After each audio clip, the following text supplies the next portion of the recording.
Hello again, Chris Lee and Chase Robinson of Southeastern 16 here to do some playoff predictions before the field is even set. We're having some fun. We just wanted to do this as a thought experiment. And let me tell you, this spit out some fascinating stuff. We are looking through what we think the bracket will look like based on betting favorites, based on a little projecting of what the playoff committee might do with seedings after wins and losses, all kinds of stuff. And we just kind of said, all right, if you're going to, this happens and this team's going to be in this spot, that team's going to be in that spot. Let's play out the bracket. Let's take the favorites. What would it look like? I did not know what to expect. I don't know that I would have predicted this outcome. Cannot wait to get into it, Chase. We spent a lot of time doing the math on this. We did, yeah. It's going to be fun. I mean, we get more college football than we have. Look, I think these matchups, if the playoff were to start today based off what we saw from the committee Tuesday, I think we're getting some really good matchups. No matter what happens this weekend in championship weekend, I think we're going to have a really fun playoff with some really great college football games, and I'm here for it. I love football, and I'm here for some good football. All right, but before we throw this out there, I'm going to put a disclaimer. Nobody yell at us for this, okay? We're just taking betting favorites. We're trying to take some semi-common sense implications from what is going to happen, we think, in the playoffs this weekend if the favorites all win.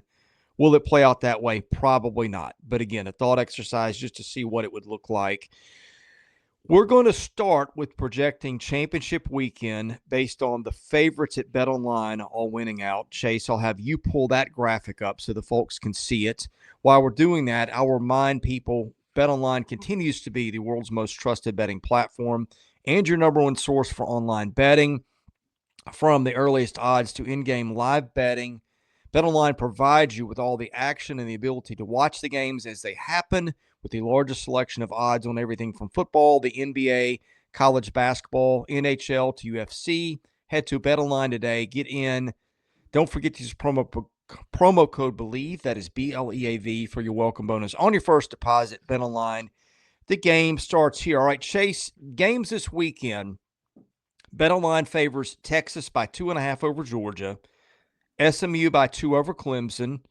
In my computer composite model, which is usually pretty close to the lines, Texas is also a 2.5-point favorite, and SMU also a 2.5-point favorite. So we see things eye to eye there. Now, here's what's interesting. BetOnline has Oregon by 3.5 over Penn State. My model's got Oregon by 1, and Arizona State by 2 over Iowa State. My model actually has Iowa State by 3. We're going to assume BetOnline is right about this. So you have Texas, SMU, Oregon, and Arizona State advancing this weekend as conference champions, leaving a bracket that looks something like what you see here with one exception. And boy, does this ever change some things. I think a 2-loss Penn State is probably going to drop behind a 1-loss Notre Dame. I can't prove it. This projected bracket that we've got here disagrees, but that would be one major shift in what we're going to unwind ahead as opposed to what's in front of us here. Everything else we had kind of the same, but I'm really looking because, boy, that 5 spot. Seeding is everything in this, Chase. It really is. I mean, those top 2 games determine a lot of stuff because the 5, I think, might be exactly where you want to be. I think so too. And yeah, it is going to be interesting to see what they do with Penn State and Notre Dame, barring everything, happens like they expect it to. Yeah, that 5 spot could be crucial. I do feel like, but I don't know. Part of me thinks the committee may put Penn State at 5 because they played in a conference championship game and Notre Dame didn't. Well, the committee's also chaired by a Big Ten AD.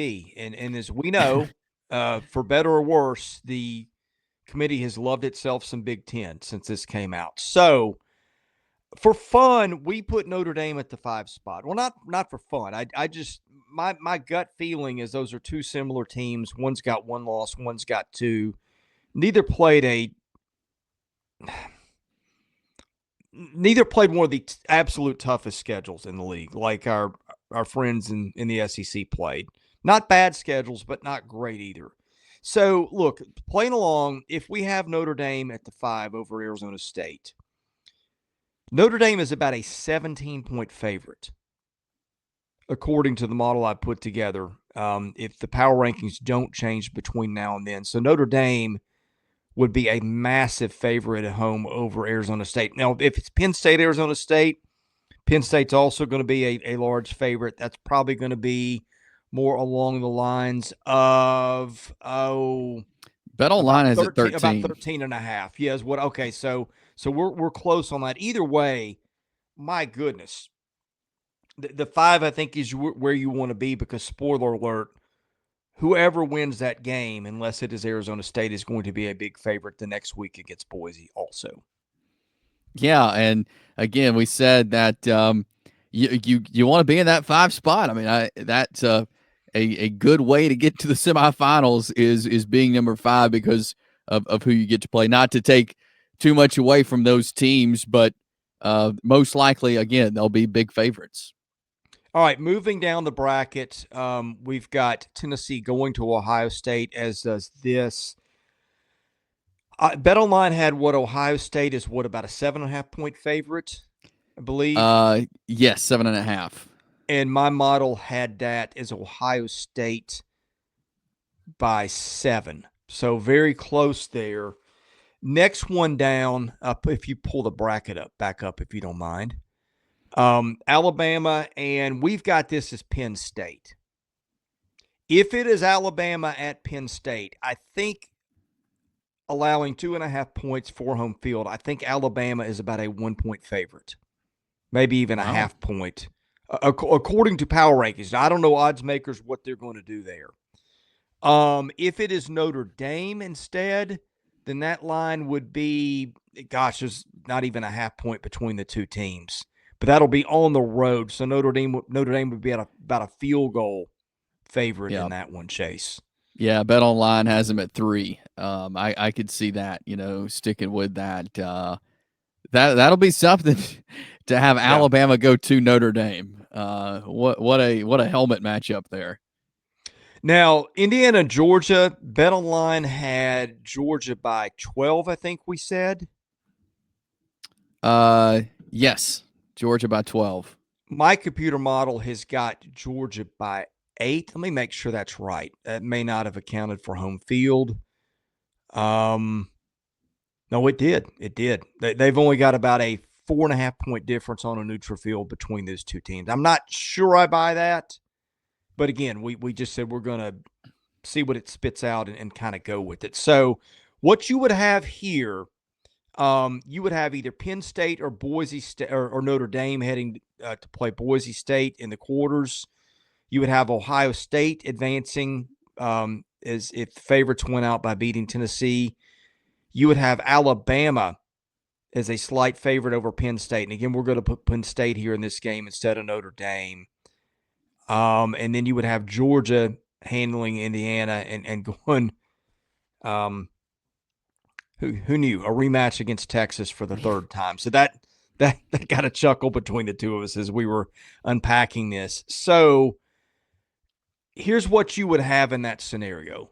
Again, with Notre Dame being the 5, Notre Dame would be about a 15-point favorite over Boise.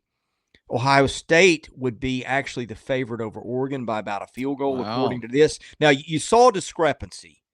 The BetOnline liked Oregon by about 2.5 points more than the model did. So keep that in mind. So it's going to be close to a toss-up, maybe a slight Ohio State lean. Alabama would then, if it squeaks one out at Penn State, would advance to play SMU. Be about a 7.5-point favorite there. In the third game between Georgia and Texas, assuming the power rankings don't change, Texas would again be about a 2.5-point favorite.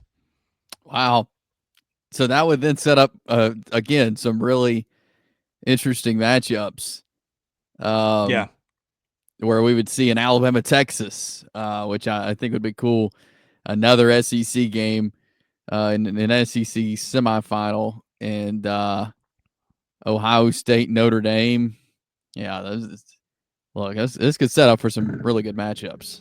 Yeah, and again, this is why seeding it matters, and Yeah. hopefully you'll see a change to this because I think the way they did it with the no offense to Boise State with the non-power team getting in and getting in this case one of those coveted 4 buys, it really changes things. If the chalk plays out, your semifinals are 5 seed Notre Dame versus 8 seed Ohio State, and then 11 Alabama against 2 Texas. Yeah.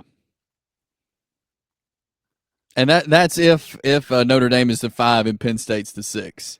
Right, It could look much different if those roles are reversed.